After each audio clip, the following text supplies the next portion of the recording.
that we'll have one panelist speaking in French and another one speaking in Spanish. So those of you who don't have your headphones, just make sure you get those. Everyone, I hope everybody had a great coffee break and you're well caffeinated to make this a very interesting, exciting discussion with a lot of questions for our panelists here. My name is Megha Pradhan and I'm the director of Clear South Asia. I'm based in India. I'm delighted to welcome all of you here to this very important session on building robust evaluation policies for national evaluation systems. I was yesterday reflecting on some of the sessions that I had attended, and it seems that national evaluation policies are really emerging as a key ingredient and lever for creating strong national evaluation systems. In the past 10 years, there has been a growth in national evaluation policies that are being developed and formalized across the world. This, of course, demonstrates an increasing recognition of the value of evaluations and a commitment to the production and use of evidence. However, like with everything else, challenges remain. While NEPs define the purpose, responsibilities, functions, and organization of evaluations in a country, the kind of questions that we want to ask are, what does the successful operationalization of these normative principles look like? What is really the quality, use, and follow-up of the evaluations that are conducted because of national evaluation policies? How can these national evaluation policies be well integrated into the functioning of governments to ensure sustainability? These are some of the questions that we will deliberate upon in today's session. I'm very excited to introduce you to our panelists who represent countries that are at different stages of having a national evaluation policy and have had somewhat different pathways through which their national evaluation policies and frameworks have evolved. So I'll get started with a quick round of introductions to our panelists. Our first panelist today is Mr. Aldwin Urbina from the Government of Philippines. He's the Officer in Charge Director at the National Economic and Development Authority, Monitoring and Evaluation Staff. He has been with the National Economic and Development Authority for more than 15 years, where he has held various positions, and his role has included review and analysis of infrastructure-related policies, planning and investment programming for public infrastructure development, monitoring and evaluation of government programs, as well as management of information systems for M&E. Our second panelist is Mr. Esteban Tapela. He is a professor of social planning and evaluation at the National University of San Juan, and the director of social and environment labor studies program in Argentina. He is a member of the coordination team of Eval Participava. Sorry for my poor Spanish. He has 30 years of increasing professional responsibilities and experience in the field of development studies and evaluation, where he's worked for European Commission, the World Bank, FAO, UNDP, among others. He has proven experience in technical and analytical assistance to strengthen decision-making, planning, sharing of information, best practices, and lessons learned. Welcome to the panel, Esteban. Our third panelist is Mr. Tauna Chaps. He's the Chief Director, Monitoring and Evaluation at the Zimbabwe Evaluation Society. He has served in the Zimbabwe government for 30 years as District Head for Ministry of Women, Youth and Community Development, Director of Finance and Administration, and now Chief Director of Monitoring and Evaluation. And our last panelist, Mr. Yusuf India, is the Director of Control, Monitoring and Evaluation at the Ministry of Planning and Development, Republic of Cote d'Ivoire. In this role, he coordinates the monitoring of the implementation of the National Development Plan and the production of annual and half-yearly reports of the National Development Plan. He also coordinates the monitoring of the implementation of the Sustainable Development Goals. Very excited to have all of our panelists for this session. Quick overview of how we'll structure today's session. So I'll start with opening remarks from each of our panelists, and then I will have a few specific questions for all four of you, and we'll then open it up for Q&A from our audience here. Great. So I'll get started with Aldwin, and I think all of you, what I want to ask of you is to sort of reflect on your country's experience in institutionalizing monitoring and evaluation through national evaluation policies. What were some of the critical factors that contributed to the successful implementation of NEPs, and what are some of the challenges that persist? So over to you, Alvin. Thank you. Hello, good morning again, everyone. I'm Alvin Urbina. First, I would just like to thank and give my gratitude to the UNDP, the IEO, and those who organized this great conference. It is truly an honor for me to share the podium with distinguished experts and specialists on M&E. And as a junior M&E practitioner, please allow me to use my notes for my spiel. Thank you. The growing concern on broad development issues, among others, poverty reduction, health and education outcomes, infrastructure development, has amplified the demand for good governance, transparency, accountability, and evidence-based decision-making in government. Hence, monitoring and evaluation should be placed at the center of sound governance arrangements. In 2015, the Philippines formalized its evaluation policy through the issuance of the National Evaluation Policy Framework. And this framework is aligned with the government's policy on results-based management. This framework aims to govern the practice of evaluation, particularly for programs and projects receiving budgetary support from the government. So this intends to provide clear guiding principles and evaluation standards that should serve as guideposts in the conduct of public sector evaluation, namely setting evaluation criteria, ensuring evaluation competencies, creating dedicated monitoring and evaluation units in all government agencies, observing ethical standards, planning for evaluation that is aligned with the international best practices, promoting impartiality, ensuring the dissemination and use of evaluation outputs.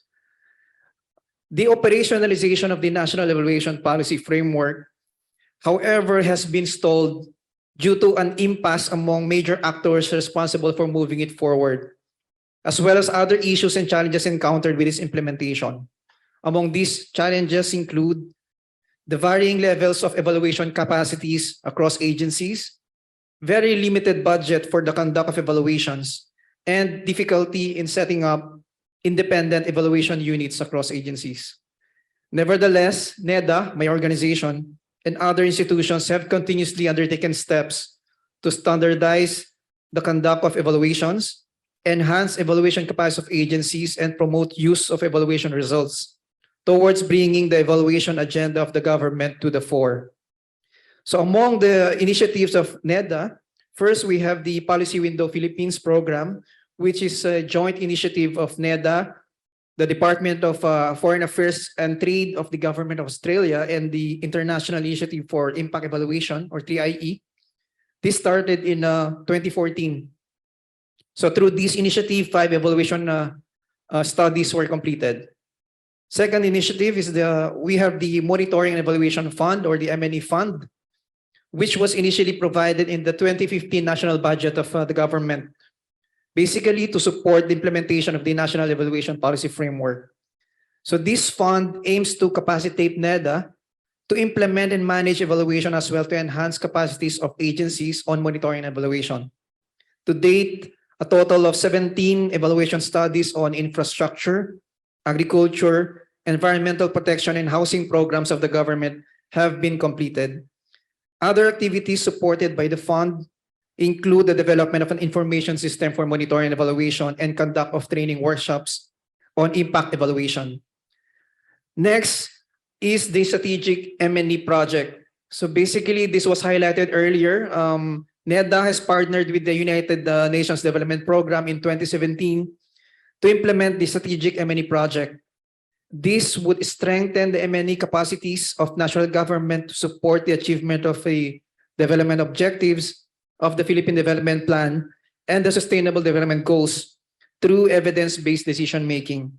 So through the project, several evaluation studies have been conducted and a number of capacity development activities on M&E for NEDA and other agencies were undertaken.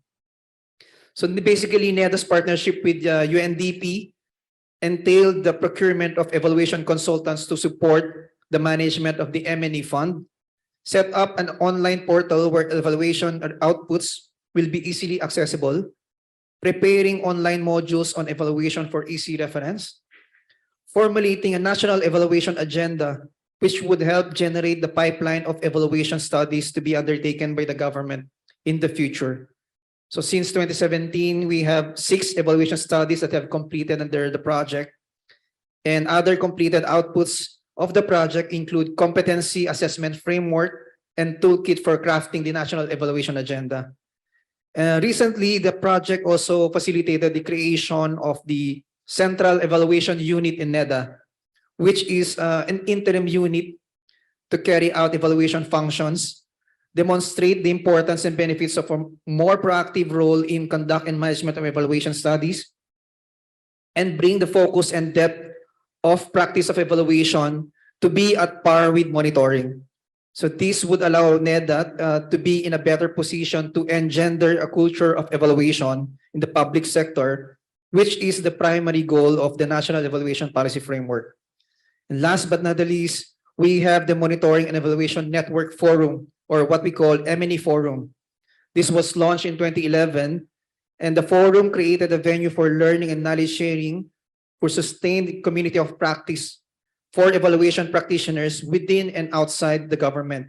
So since then, the forum was held annually to complement and showcase capacity development efforts and contribute towards cultivating a community of practice on evaluation in the country. So to date, a total of 8 forums and 11 webinars have been conducted by NEDA with the assistance of the United Nations Children's Fund, the Asian Development Bank, and of course, the United Nations Development Program. So in summary, the factors that facilitate the achievement of the desired outcomes of the National Evaluation Policy Framework include the following.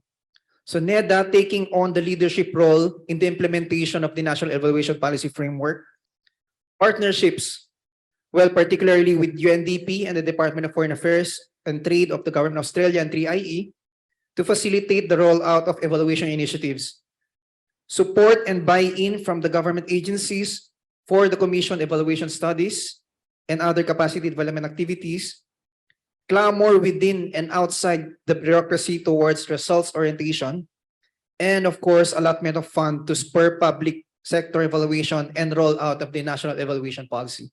Thank you.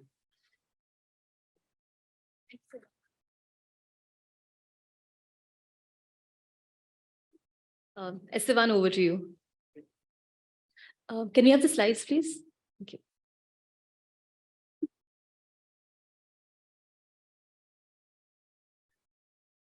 Yeah. Okay. Good morning, everyone. Buongiorno per tutti. This is the end of my English and Italian presentation.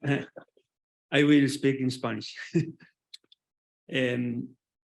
Este trabajo está publicado en inglés en un capítulo de un libro que se llama The Institutionalization of Evaluation in the Americas, que toma la experiencia de institucionalización en distintos países de América Latina, y junto con Pablo Rodríguez publicamos un capítulo de ese libro que se llama La evaluación en Argentina, The Evaluation in Argentina. El libro y el capítulo tiene fecha del 2019, entonces lo que hicimos fue para esta conferencia actualizar la información hasta el 2022, y entonces tengo que agradecer a Natalia Aquilino y Paula Maya, que son funcionarias en distintos niveles, especializadas en temas de evaluación del gobierno en Argentina, quienes nos ayudaron a actualizar la reflexión que nosotros habíamos hecho para los últimos 15 años del proceso de institucionalización de evaluación en Argentina. ¿Es okay?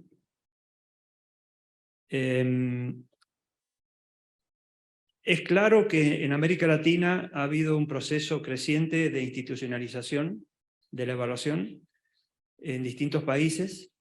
El caso de Argentina no cuenta con un órgano rector, un órgano que de alguna manera cumpla las funciones de dirigir, liderar, regular la práctica de la evaluación de las políticas públicas, como tienen otros países con características similares. Argentina es un país federal, como Brasil, Canadá, México, que sí han logrado este avance, digamos, en crear este órgano rector. No obstante, hay algunos hitos, algunos avances que podrían ayudarnos a caracterizar cuál es la situación de Argentina, ¿no? Respecto a esto de institucionalizar la práctica de la evaluación en nuestro país. En primer lugar, me voy a remontar al año 2013, donde se crea en Argentina, a partir de la oficina de la jefatura de ministros, jefatura central, del gobierno central, donde se crea un programa que se llama Programa de Evaluación de Políticas Públicas, que tenía el objetivo de fortalecer las capacidades de evaluación técnicas, políticas, administrativas del Estado referente a los distintos ministros y ministerios a nivel nacional. Este fue un significativo avance, pero bueno, no tuvo su implicancia a nivel de las provincias en el país, ¿no? Otro segundo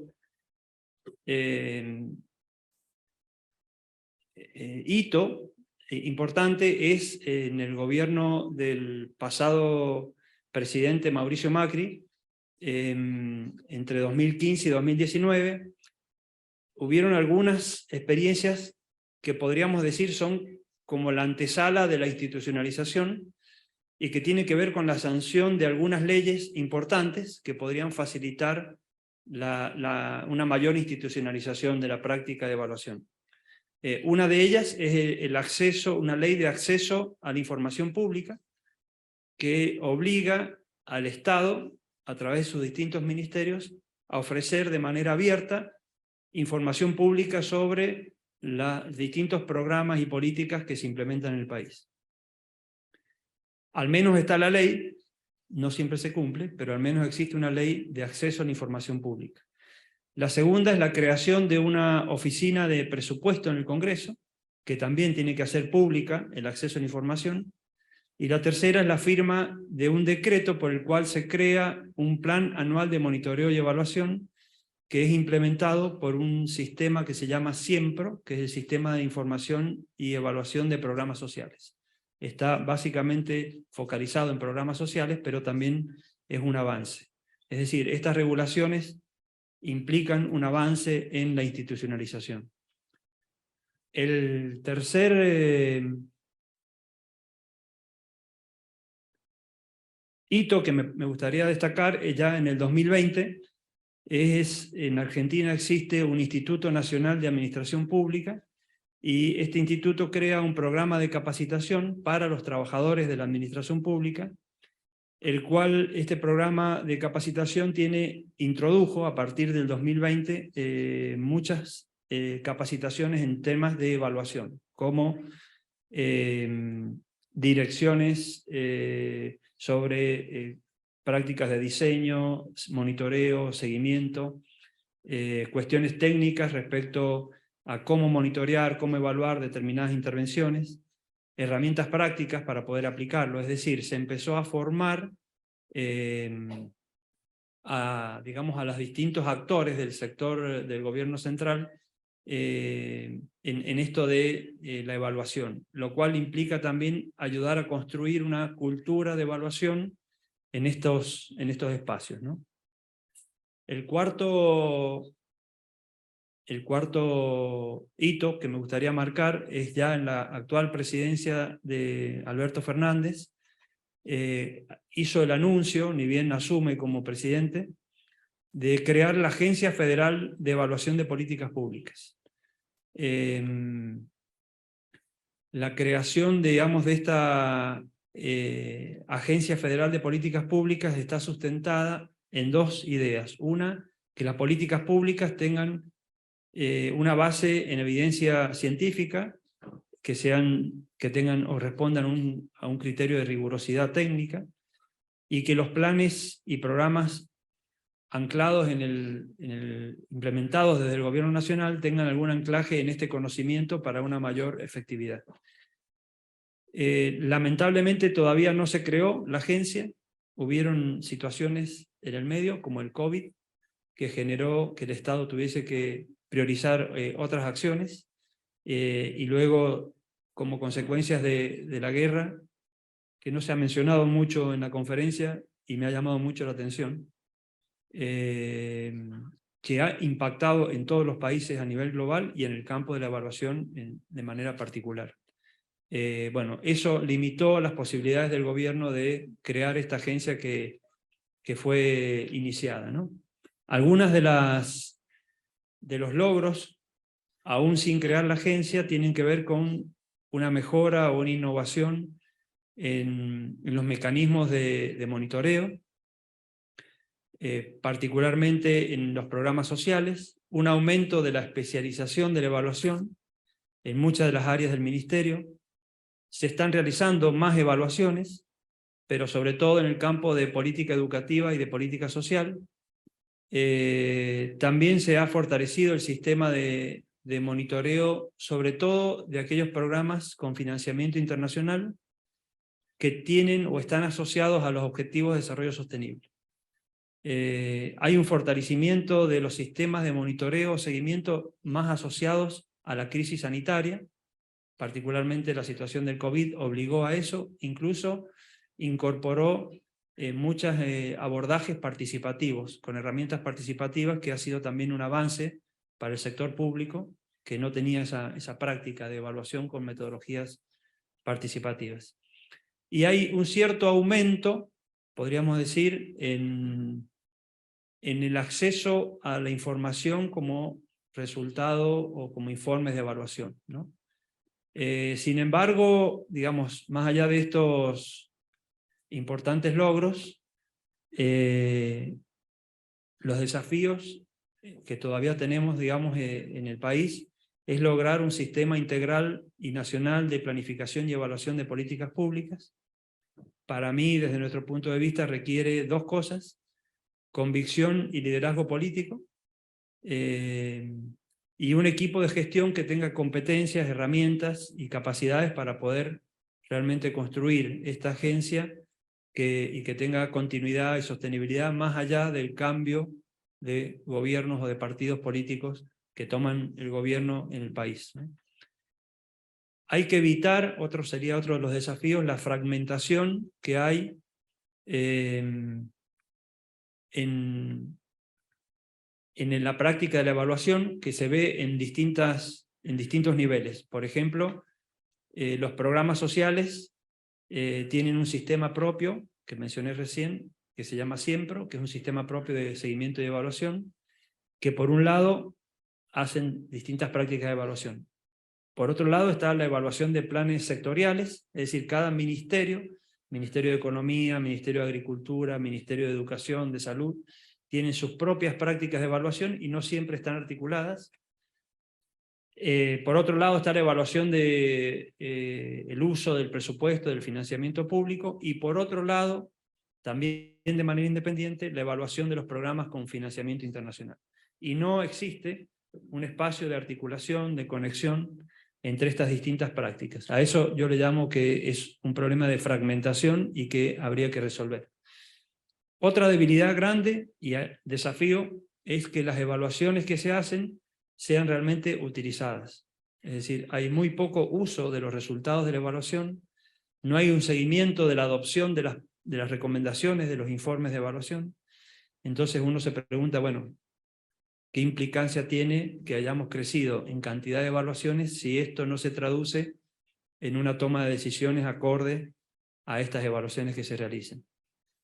Para lograr esto, creemos que hay que avanzar en 3 niveles. Uno es el instrumental, que eso va a mejorar la intervención de las políticas públicas. El otro en lo conceptual, es decir, el debate público, construir cultura de evaluación, demostrar desde el Estado que las evaluaciones son utilizadas de alguna manera. Y finalmente simbólico, en el sentido de rendir cuentas a la sociedad respecto del uso de los fondos públicos. Y finalmente, para cerrar, para responder a este desafío necesitamos crear esta agencia que le dé continuidad a la práctica de la evaluación, como decía recién, más allá, digamos, del cambio que pueda haber en los distintos gobiernos, en distintos periodos de gobierno, según el partido que toma el poder. Bueno, muchas gracias.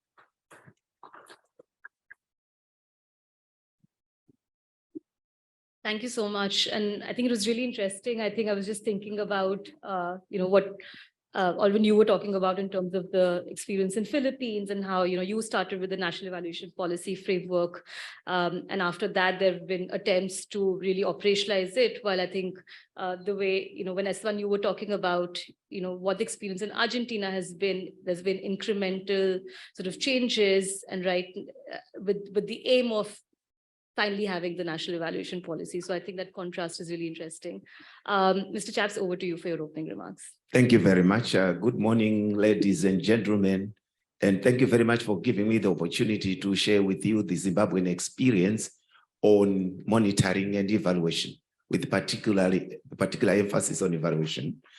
Maybe let me take you through the traditional trajectory. In Zimbabwe, the emphasis first of all was on the financials, when we relied a lot on support services to the likes of expenditure control, asset accounting, strategic plans, and audit systems. In fact, we were trying to adhere to the IMF targets so that we secure funding. So we ended up having our evaluation systems skewed towards support services.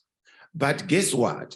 It did not change a lot of what we had. We had by way of challenges as a country. We wake up only to find that our projects are not completed. We have lots of stalled projects. The discourse, the friction between the citizens and the government continued.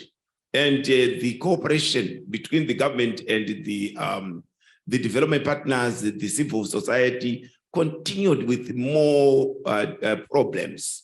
And alive to that, thanks to the 2015 adoption of M&E by government, we started to embrace what I can call interventions-based programming.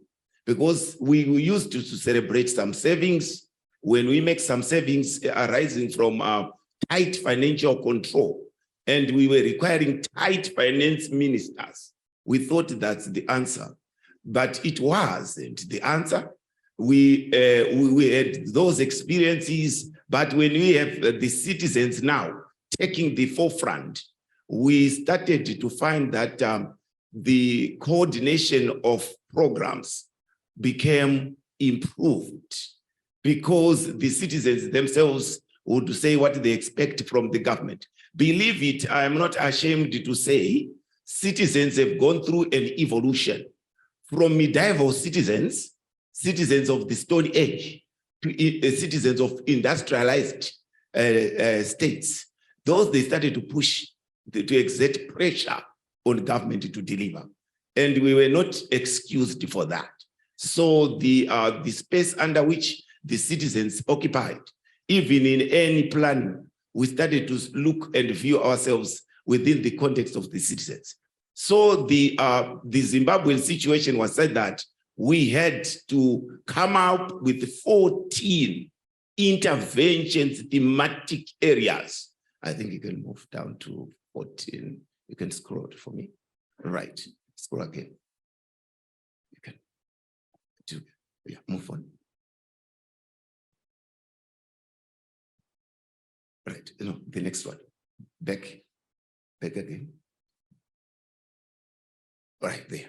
We had to group the demands of the citizen into 14 categories.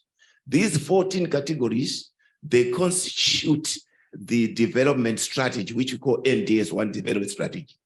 These areas, they have got some targets that they set toward the attainment of Vision 2030. There are some programs and projects to be undertaken. There are some results frameworks and key performance indicators with the baselines, and they are headed by a secretary level. And these secretaries have been made to sign performance contracts. Gone are the days in Zimbabwe where you are paid for just being a board in position. We are paying people for performance. And thanks for the reform which had been worked with the help of the development partners, where up to the ministers, they are now signing performance contracts. And in those performance contracts, we are now compelling the sitting incumbents from the level of the secretary to the minister to drive the stated targets in NTS1. And there are some performance indicators to measure them. So the adoption of the NTS1 was in line with the need to achieve Vision 2030 towards a prosperous and empowered middle income society, and leaving no one and no place behind. In trying to leave no one and no place behind, if you look through the 14 areas, you find that the area of economic growth, inequalities, where we ended up having some problems, even some disturbances, it's because inequalities in how we use our resources. Zimbabwe has over 40 different minerals, and each area poses an opportunity. So the nation, they feel every citizen is his right to be benefiting from them. The same goes to food security. We continued to have food insecure because we were not evaluating the policies within food and nutrition security. We were good in food, yes, but not everything is nutritional. You still need to look it in the context of nutrition again. So the nutritionists also were brought in. Some specialists in each area were brought in. Deteriorating health services. We also focused, particularly, for example, with the COVID pandemic, these thematic working groups helped to save our population because they would come up with the isolation centers. They would track the people coming in. We had lots of the people in the diaspora. So managing the populations returning was very critical for those thematic working groups, and they were working in unison. That's for the mapping of the Zimbabwean thematic working groups. These thematic working groups, they made evaluation easy because you could tell which area you would like to evaluate, and the data was helped with the capacity building of Zimbabwe Statistical Office, where got ZimStats, which provide official statistics and baselines against each one. For example, housing delivery. The latest census we had in 2022, 60% of our population have got decent accommodation, which is a very good thing for a nation, because considering the international request that we need to have decent shelter for all. So we tend to benefit a lot from the way we have mapped these citizen demands. So the 2015 launch of the M&E policy has helped us to create units across all ministries and staff them with M&E personnel. These M&E personnel, they are there to ensure that the planning that happens in those ministries, we are not pursuing anything other than NTS1, those thematic frameworks. And they are there to ensure that the data is generated. They've got means of gathering the data consistent with their thematic working groups to enable monitoring. We have embraced an electronic monitoring system and a monitoring and evaluation system, which we are calling whole of government performance management system. This time, we are moving towards the deliverables rather than support services, the mandates themselves. If you look at the thematic working groups, they are no longer talking about the finance, human resources, asset management, and so forth. In the beginning, audit systems, they tried to usurp or take over the powers of monitoring and evaluation. Definitely, latest we demonstrated when we had this monitoring and evaluation policy in place to say, guys, auditing is different from monitoring and evaluation. A good example, we had a fund which we called Housing Guarantee Fund.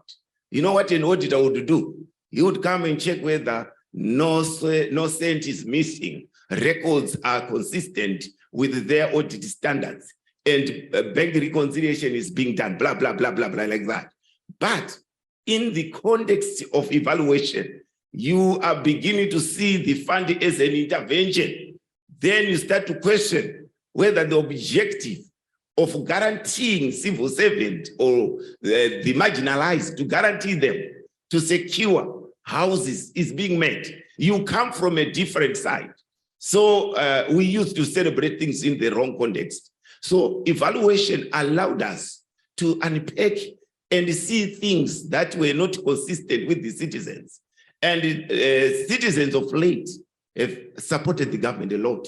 They are now beginning to see them awarded room and space to even voice the issues of development. So the thematic working groups, they are there for private sector, government, academia, civil society to work together. They are the spine for evaluation. And there are some frameworks that we have adopted, which we continue to review to see whether they are consistent with our vision. When it was done, yes, we acknowledge that in some other instances, there were some areas to be improved. There were some externalities to be accommodated. You know, the coming of COVID brought with it the new normal, which we had not embraced. And we are picking some other things also from this conference that we are going to say, so what constitutes a robust evaluation system? Surely if it is so rigid and mechanistic, it will find itself also being pushed aside, either from certain centripetal or certain centrifugal forces arising from the changes and socio-economic dynamics of the state, as we try to meet also some international, regional, and country commitments. Our evaluation system, the way it has been crafted, if you check with the thematic working groups, there are issues also in the frameworks to accommodate international country frameworks, international frameworks for the country where we are a member of those, like African Union. You've got Africa Agenda 2063, and also the UN SDGs, we are there. And also the SADC industrialization policy, we are there to set targets. It's not in our interest to let evaluation fail the citizens, but to let the citizens move in unison with the government. We, from monitoring and evaluation, we have seen ourselves as a secretariat to which we serve cabinet with the information that is vital to bring closer relations between the government and the citizen. The durability of any government lies with itself providing the necessary, what is required by the citizens. Ladies and gentlemen, the challenge which we continue to have in the mainstreaming of evaluation, at times we have taken some KPIs that are composite and complex to the extent that with the institutional developments on the ground, some data is not readily available. That's one thing we've noted. And some KPIs became too outward looking. It's so risky if you have a KPI that tends to, a good example of that one is ease of doing business. That was premised on international ranking. That one made it very difficult to say what rank are we if we leave it to the outsiders to rank us, but still ease of doing business internally, it needs to be improved. So there are some vertical and horizontal linkages on that KPI. So we encourage our people to say, but do we do business the same way? The silo mentality was catching up with us. You know, in delivering these thematic frameworks, you need not to work in silos. A good example, housing delivery. It's not the one that owns the land. It's not the one that does physical planning, neither approval of plans. It's not done by housing, which means it has to work with other ministries to the likes of physical planning, to the likes of those in transport and energy and water and sanitation to end up having a functional settlement where we have got some houses with potable water. Ladies and gentlemen, poor budget allocation continues to hound M&E. In the policy, we state it clearly, 10% should go towards monitoring and evaluation. But our fellow guys, you know, they don't reform that easy because they feel there isn't much to tell from evaluations. So slowly, we are pushing and securing some budgets. Thanks to the development partners here and there, they are coming with their hand of support. Staff movements, we continue to experience some staff promotions and movements.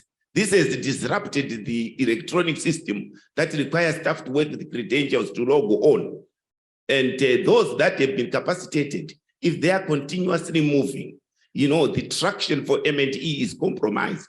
That's one of the challenges we continue to experience. And our way forward is continuous training for our staff, as well as embracing whole of government, leaving no any other section behind. Like it used to be a preserve of line organizational support, but now we are saying we need to work together. No sabotaging from finance departments, thinking monitoring units have come to elbow them out of the system. It's not like that. So all of government performance approach is the one we have adopted. I think on that note, ladies and gentlemen, I'm comfortable to say we are up and running with our monitoring and evaluation system. Yes, some turbulence arise, but we are continuing soldiering on. Thank you very much.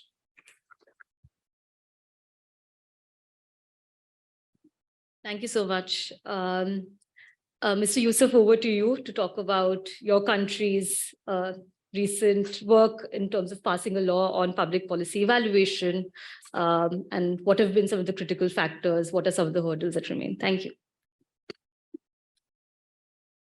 Merci. Je voudrais, avant de répondre à cette question, m'acquitter d'un devoir, celui de présenter les excuses du directeur général du plan de Côte d'Ivoire, qui n'a pu effectuer le déplacement, qui devait normalement être présent à cette session. Comme vous l'avez rappelé, je viens de Côte d'Ivoire. Ce n'est pas tout le monde qui sait où se trouve la Côte d'Ivoire. La Côte d'Ivoire, c'est en Afrique de l'Ouest. Et généralement, quand vous mangez du chocolat, c'est presque sûr que ça vient de la Côte d'Ivoire, parce que la Côte d'Ivoire est le premier producteur de cacao dans le monde, avec un peu plus de 2 millions de tonnes. Et nous produisons 40% de la production mondiale. Et donc, pour répondre à votre question, il faut juste rappeler que notre pays, la Côte d'Ivoire, sort d'une décennie de crise. On a connu une crise politico-militaire et depuis 2011, nous avons replacé la planification au cœur de l'action publique. Ça a permis d'élaborer des plans nationaux de développement. Donc, on a eu le plan national de développement 2012-2015, ensuite le plan national de développement 2016-2020, et nous sommes en train de mettre en œuvre le plan national de développement 2021-2025. Ces plans nationaux de développement qui ont été élaborés ont permis d'obtenir des résultats performants. On a, pendant une longue période, donc depuis 2012 à 2020 pratiquement, on avait 8% de croissance économique chaque année. Et donc, ces plans sont suivis régulièrement à travers un dispositif institutionnel qui est mis en place avec un comité présidentiel, un comité de pilotage, un comité technique. Il y a un secrétariat technique de la mise en œuvre du plan national de développement. Les rapports sont faits régulièrement. Donc, il y a des rapports de performance qui sont réalisés chaque année et même chaque trimestre avec des revues. Malheureusement, on ne fait pas d'évaluation des politiques et des programmes du plan national de développement.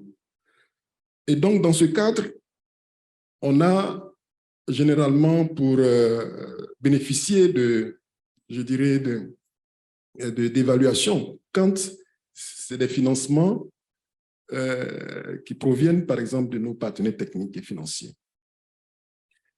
Et donc, en 2016, quand on avait la possibilité de réviser notre constitution, le ministère du Plan a fait beaucoup de plaidoyer afin que l'évaluation soit inscrite dans la Constitution.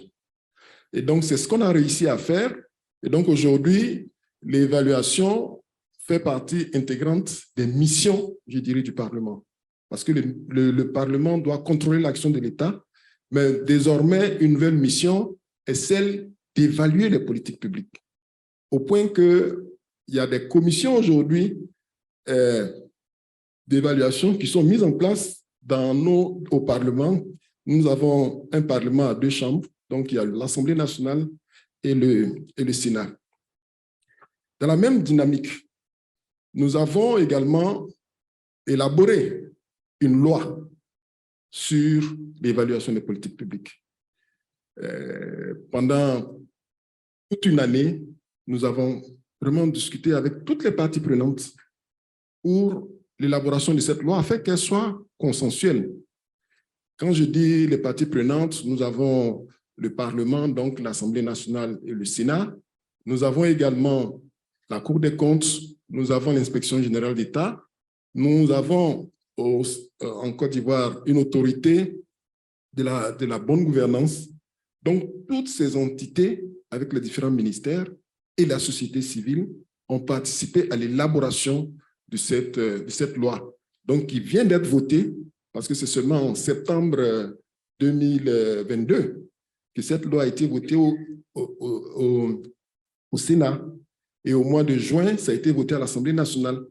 Donc, on a vraiment aujourd'hui une loi sur l'évaluation des politiques publiques. Mais le ministère du Plan ne s'est pas arrêté là, parce que nous avons élaboré aussi la politique nationale de l'évaluation avec l'ensemble des parties prenantes. Donc, pour dire que nous sommes aujourd'hui dans le processus d'institutionnalisation de la fonction d'évaluation au sein de notre pays, afin d'assurer la transparence et la redevabilité de tout ce que nous menons en termes d'action et d'intervention pour le bénéfice des populations. Nous avons également pu bénéficier, je dirais, de l'expérience d'autres pays, parce qu'en 2019, la Côte d'Ivoire a accueilli la 9e édition de l'AFRIA. L'AFRIA, c'est la communauté africaine de l'évaluation, où on a réuni environ 700 personnes à Abidjan pour parler, pour échanger sur les expériences.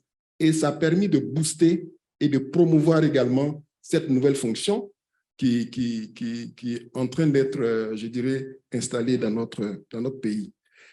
Seulement l'année dernière, et à cette même période, les 25 et 27 octobre 2021, nous avons eu la conférence régionale sur l'évaluation d'impact en Afrique, qui a été organisée par CRIER francophone, donc qui a permis également d'échanger sur les aspects d'évaluation dans notre pays.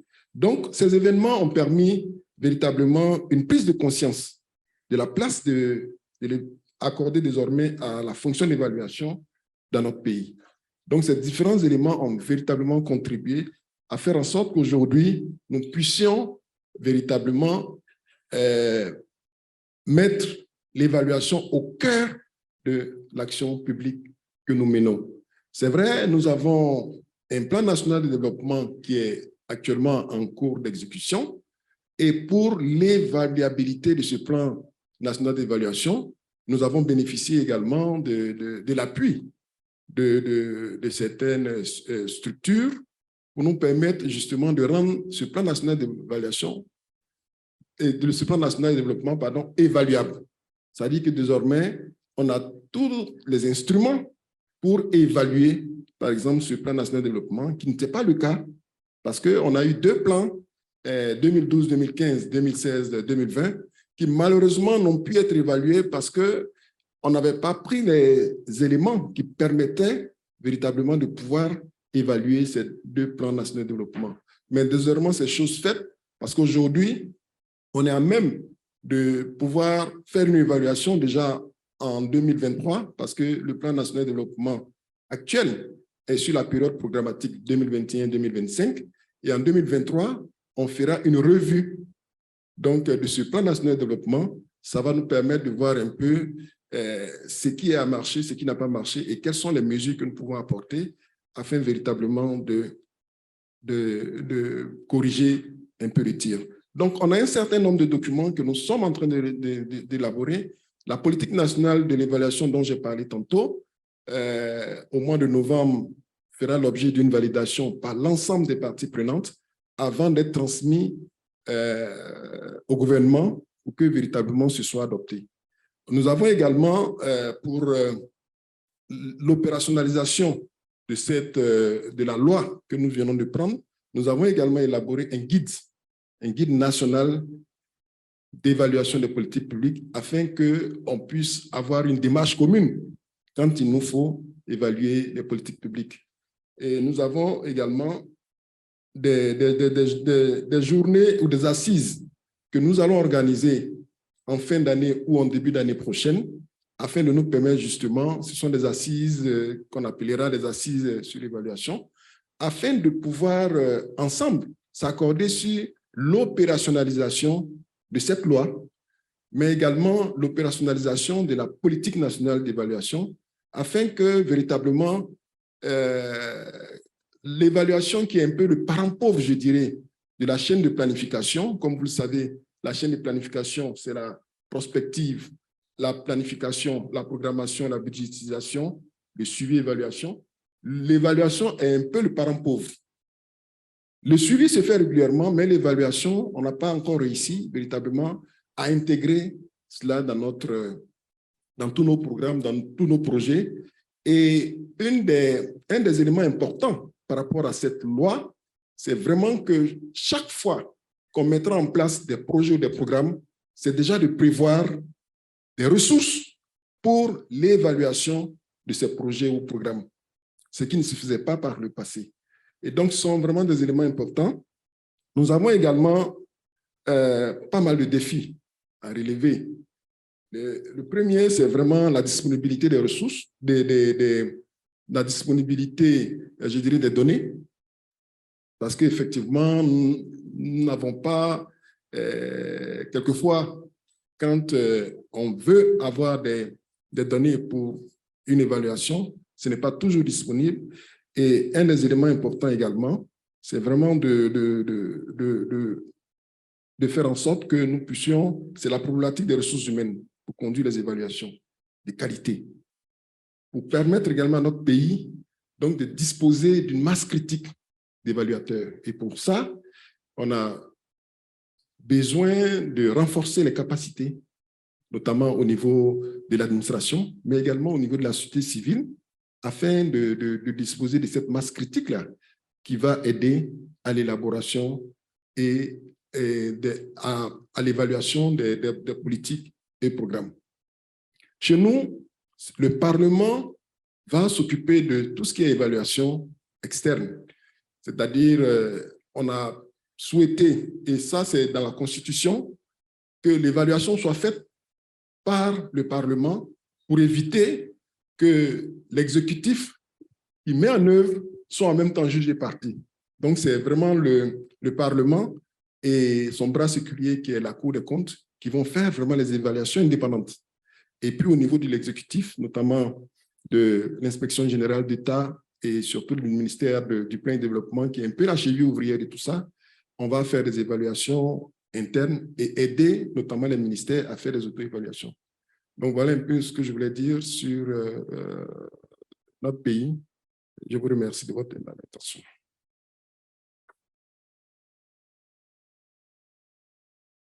Thank you so much, Mr. Youssef. I have a few follow-up questions for our panelists before I hand it to our audience for questions. So Alvin, I think it was really interesting to hear about the experience of Philippines and, all of, given sort of the impasse that exists right now? What are the different initiatives that NEDA is still trying to work on? I think what is particularly interesting, given that this is a conference on national evaluation capacities, you spoke about sort of the competency assessment framework and the focus that NEDA has on building capacity. So if you can talk a little bit about the kind of initiatives that have been conducted, and also, what have been the results of this? Where do you sort of see the bright spots, the change happening as you've been working on this over the last few years? Yes, thank you. Yes, NEDA recently has embarked on the development and establishment of a competency framework and a national capacity development plan on monitoring and evaluation. Basically, this competency framework, it aims to produce standards for managing learning and competency development programs to support career development of M&E professionals in the public sector. Meanwhile, the National Capacity Development Plan, this shall be operationalized through the national government and for the government to meet the standards to be identified in the competency framework.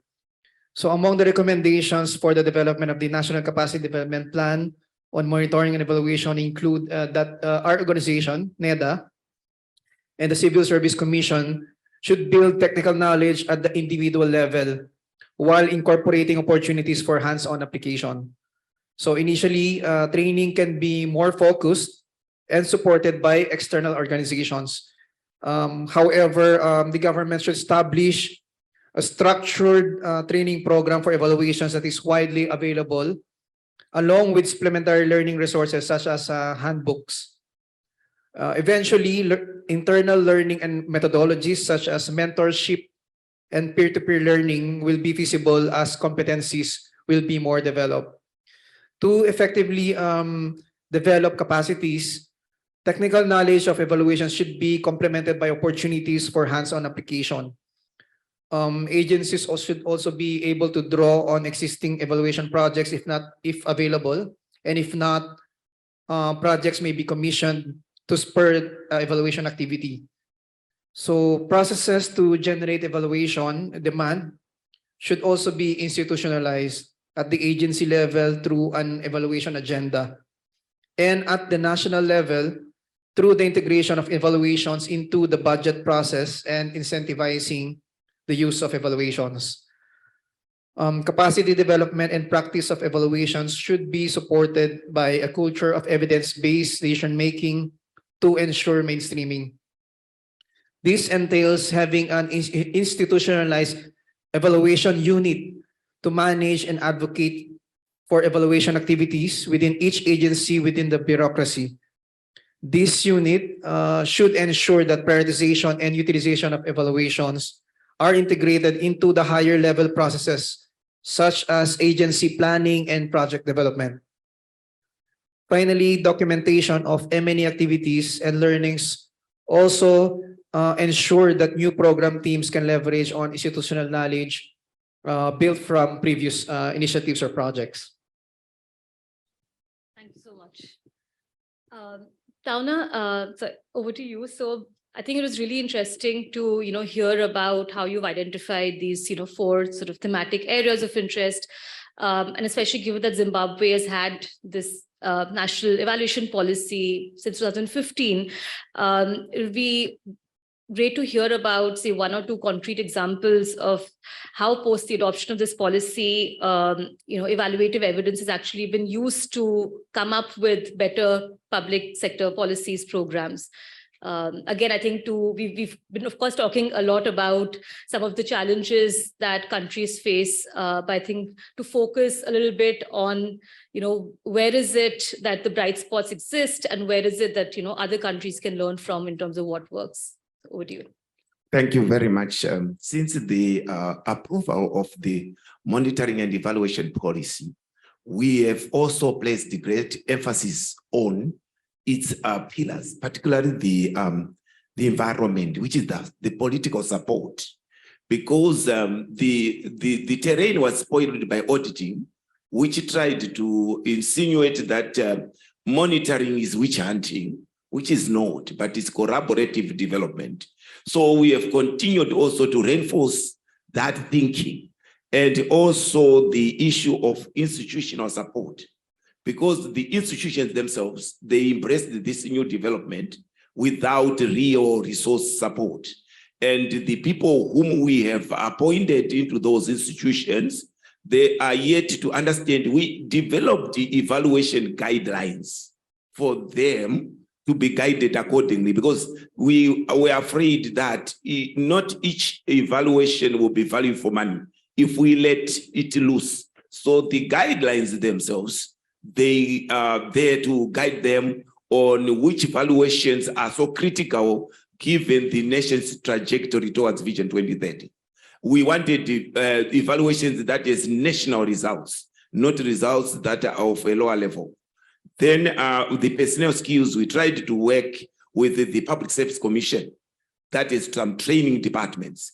They've developed some M&E manuals with the help of UNDP, so that we have some consistency, knowing that we are aging out and new kids are coming in. And we have also noted that challenge where universities or colleges, they don't teach on-the-job skills. So we've tried to do some attachments so that the on-job skills are boosted. So far, we have done some evaluations. Number one, irrigation support. We were trying to see to what extent is irrigation, which is dry land farming, irrigation support contributing to food security for the nation, and the dynamics that are coming with the irrigation. There is irrigation economics, believe you, because the irrigation by itself, some technologies are coming, and some of them we don't afford them in Africa. So we try to make sure the support we secure for irrigation support, they come with some technical transfer, rather than just saying, we have noted that, for example, some pumps, they are not easy for the communities to utilize them, good as they are, yes, but for the communities to continue using such technology without some form of training and backup, we found it very difficult. And not all crops, because of climatic change, not all crops are irrigatable crops. Some crops now, they are changing to prefer the rain season. So if it were that we had a belt that led on irrigation and their GDP was so aligned to that type of cropping, the crops, because of climatic change, some of them are not economic now to use irrigation as a model. So there are lots of things happening, and besides the technology, the cropping that is coming on board. And we have seen that, for example, in other areas like Kanyemba, in my remote area, there is now solar for irrigation. Because of power outages, the energy crisis has not spared us, gentlemen. So we are also trying to make use of the many hours of sunshine by adopting solar for irrigation. So here and there, we are creating some solar irrigation schemes. But of course, it's not easy. They are so expensive to maintain. At times, the economics of the crop, the returns on investment, those accounting people whom I've been trying to kick out, I would like them again to come to me for assessment and appraisals to say, is there value for money? Thank you. Thank you so much. Esteban, we'll open it up for questions in 5 minutes. Okay, great. So Esteban, my question to you was, you know, as you sort of reflect on Argentina's experience over the last 10 years, what would be your advice to governments? And I'm sure there are a lot of people in the audience, countries who are thinking about drafting national evaluation policies. What would be your advice to governments who are at sort of the beginning stage of drafting the national evaluation policies? And I think especially given the federal structure of Argentina, I felt that some of the initiatives that were launched perhaps did not work as well, given sort of the complexities of the federal structure that's there in Argentina. So especially keeping that in mind, what would be your sort of recommendations? Bueno, voy a responder en español. No sé si estamos en condiciones de dar recomendaciones, pero mi punto de vista sería para mí trabajar en tres niveles que me gustaría mencionar como desafíos, ¿no? Un primer desafío, pondría en primer lugar un desafío institucional, que tiene que ver con tratar de hacer un esfuerzo de crear una agencia independiente nacional de evaluación, y sobre todo fortalecer el rol del Congreso, del Parlamento, en dar sostenibilidad pluripartidaria, que es la función del Congreso, a una política nacional de evaluación, que trascienda la gestión de gobierno de cada gobierno que está en el poder. Un segundo desafío tiene que ver justamente con poner en práctica estas cuestiones institucionales a través de una política nacional de evaluación que incluya el diseño de esa política, el consenso multipartidario de esa política y la gestión de esa política. Y lo más difícil, lo dejo para el último, es lo que tiene que ver con el desafío en cuanto a fortalecer una cultura de evaluación. Yo percibo, no sé si pasa en tantos países, pero percibo que hay una polarización muy grande entre los partidos que están en el gobierno, la gestión de gobierno y la oposición, a un nivel de disputa de poder tan fuerte que un gobierno que está ejecutando una determinada política prácticamente no tiene la oportunidad honesta de decir cometimos tales errores, porque la oposición lo destruye. Entonces la capacidad de dar continuidad, decimos que la evaluación es una forma de aprender de los errores para mejorar futuras intervenciones. La sensación es que prácticamente cualquier gobierno de cualquier partido que esté tiene que ocultar los errores porque la oposición lo mata, lo destruye. Entonces no hay una madurez, yo siento, en la sociedad, por lo menos en nuestra sociedad argentina y en algunas de América Latina, de reconocer errores y dar la oportunidad de mejorar futuras políticas. Y entonces siento que ese es el gran desafío, de construir una sociedad que sea más tolerante y que de alguna manera entienda la función de la evaluación como una forma de hacer explícitos los logros, pero también los errores para mejorar futuras intervenciones. Thank you so much.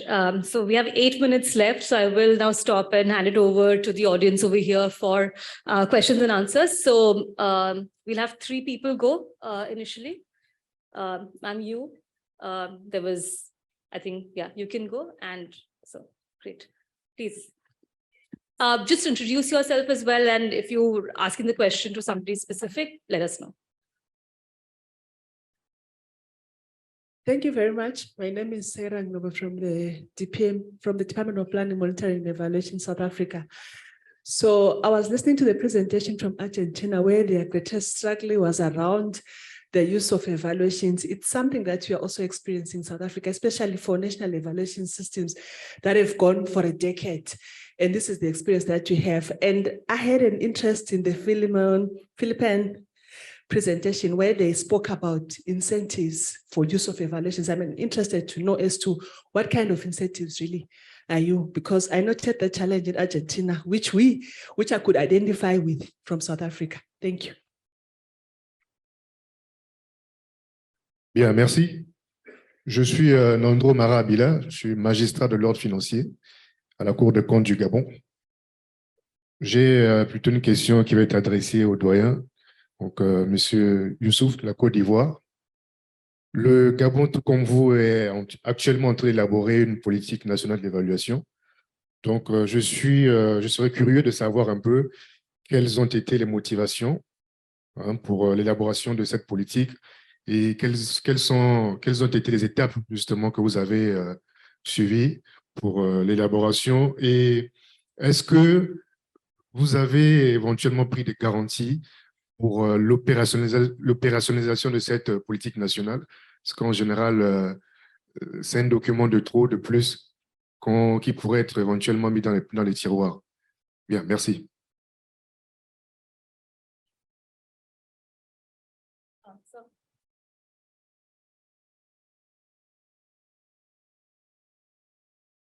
Actually, I don't have any question, but I would like to express my views on the presentation of my friend Zimbabwe. I am Nurul Islam from Bangladesh. I am a Director General responsible for conducting audit of foreign funded projects.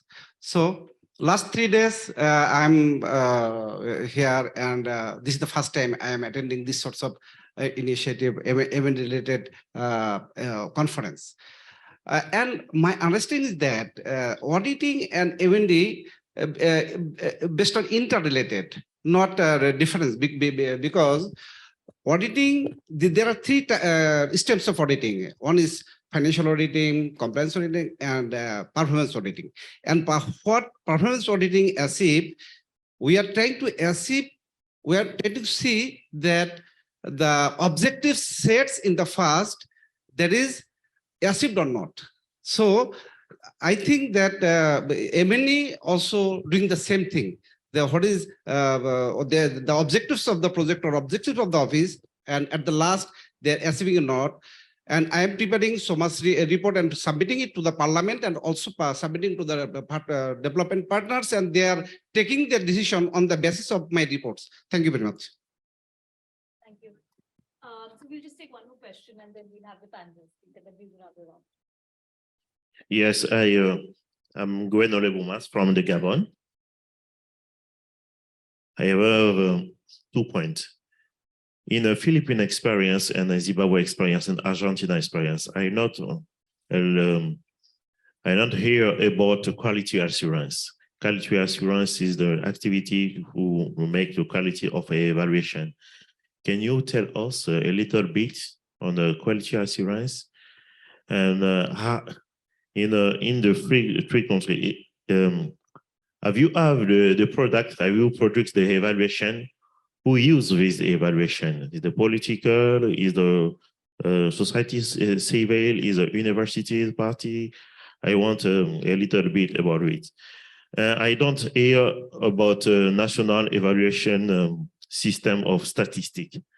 This is the relation between national evaluation system and system statistics and the collaboration. Can you tell us about this? Thank you. Thank you so much. No, we'll stop now. I think we'll just give some time to the panelists to respond to the questions. Does anybody want to go first?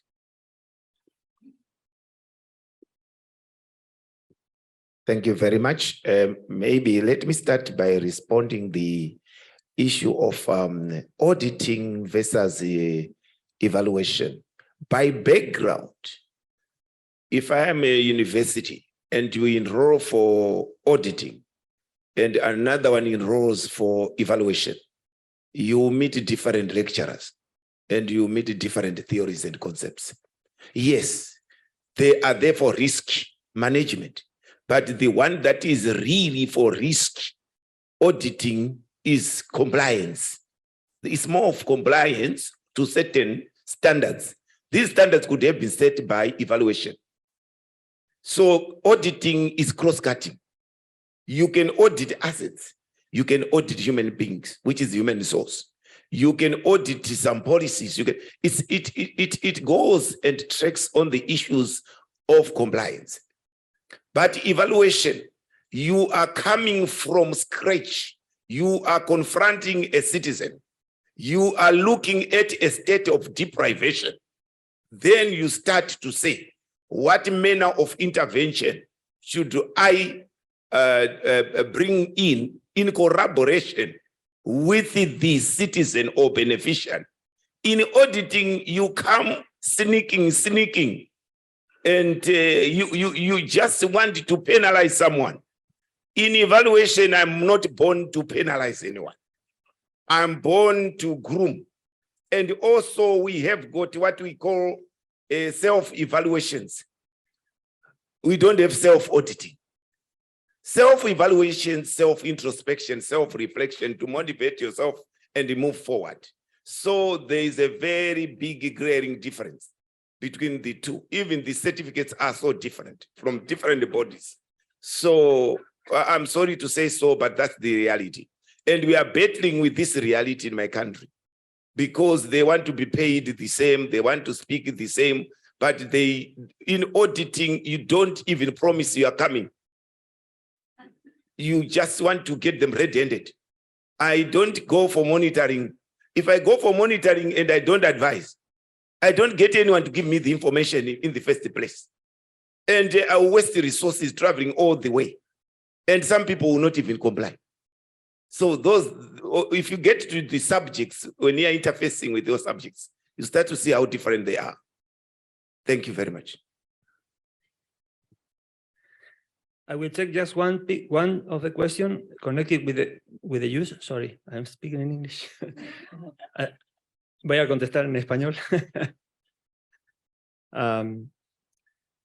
La pregunta respecto del uso de la evaluación es la que voy a tomar, que es quizás la que más nos preocupa. Alguien preguntó respecto del uso, ¿no? Voy a contar, nosotros trabajamos en la universidad, en investigación y en transferencia en temas de evaluación.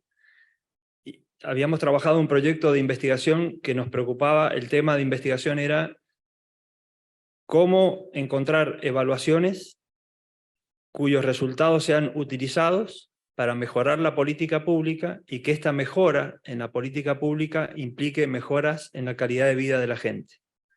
Todo el círculo.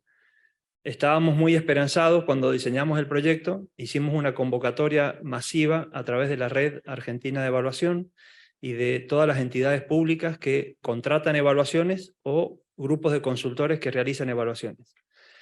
¿Cuántos casos en Argentina creen ustedes que respondieron sí, nosotros hemos hecho una evaluación que cumplió todo el ciclo, que fue rigurosa, que fue buena, cuyos resultados fueron utilizados y que mejoró como consecuencia de eso la calidad de vida de la gente? ¿Cuántas? Una. Entonces nos quedamos sin proyecto de investigación. Entonces dijimos, bueno, vamos a hacerlo para América Latina.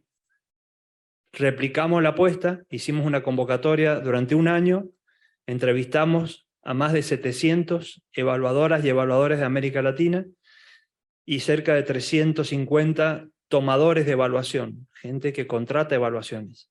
Con la misma pregunta, encontrar evaluaciones, nosotros decíamos que hagan la diferencia.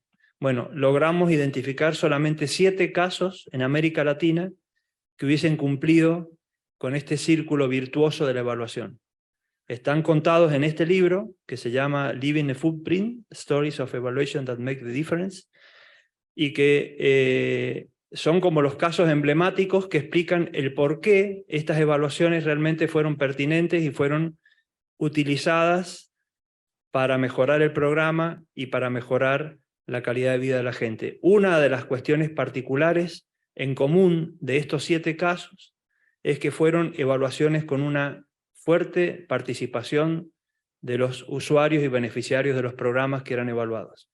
Es decir, que una de las claves en la práctica de la evaluación para que sea utilizada es que se involucren múltiples actores que están jugando en la intervención misma que ha sido evaluada, ¿no? Queda mucho por hacer, en Argentina particularmente, así que no tengo más recomendaciones que preguntas, ¿no? ¿Cómo lograr que estas evaluaciones realmente ayuden a cambiar la vida de la gente? Hay varios ejemplares de este libro en la mesa, en el café, por si alguien se quiere llevar uno. Muchas gracias.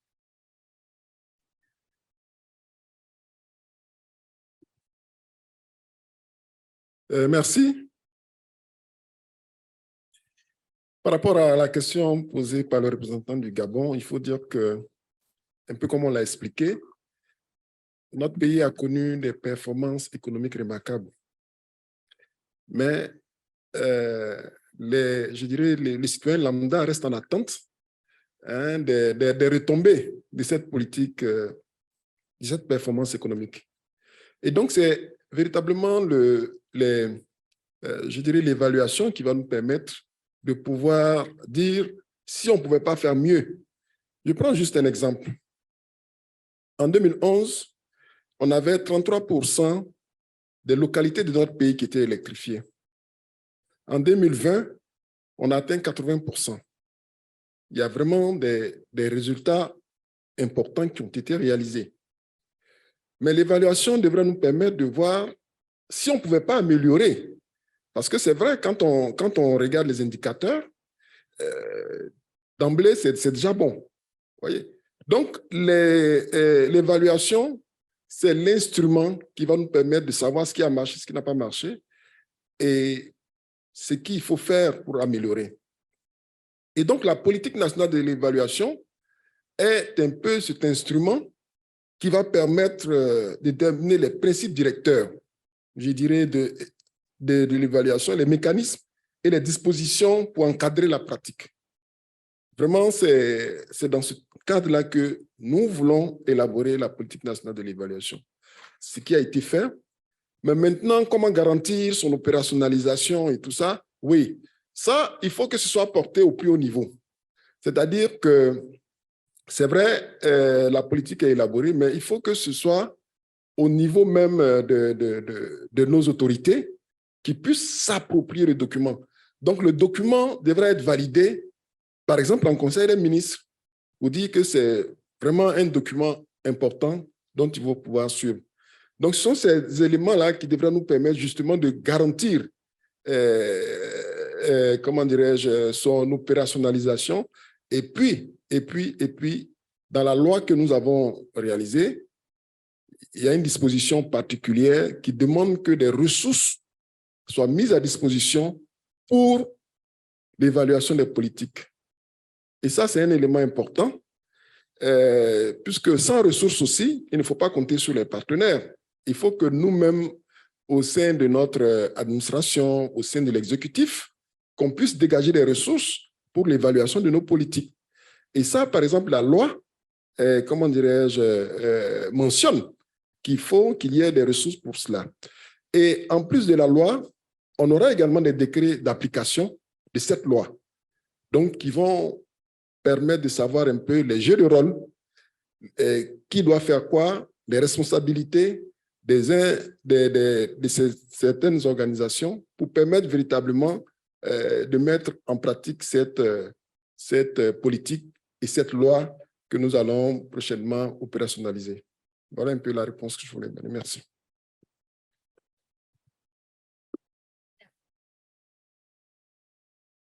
Yes, regarding the question earlier on the incentives on the use of evaluation, just a brief response. Maybe we should be going back to the main objective of doing evaluations. So basically, that's to improve development and implementation of future programs and projects, including policies. So basically, we should be able to, identify which programs or policies or projects to be cut, expanded, or maintained, and of course, with the efficient use of available resources. And on the quality assurance, on the query on the quality assurance earlier, first, well, at least in the Philippines, we start off with basically providing clear guiding principles and evaluation standards, and of course, quality assurance will come after. So basically, as long as we are clear with the evaluation standards, and also for observing ethical standards, including ethical standards, and considering international best practices, then quality assurance will follow. Thank you. And thank you, everyone, for being very patient. I know it's lunchtime and we are late. Those of you who have questions from the panelists, please feel free to catch them over lunch.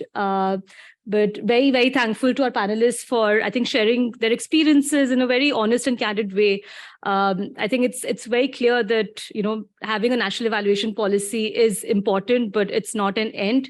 A lot needs to happen for it to be operationalized, for it to be successful. And I think it's really important for us to ask the hard questions in terms of how this is actually leading to, better accountability, better policy making, better decisions. So thank you so much, everyone, and have a great lunch.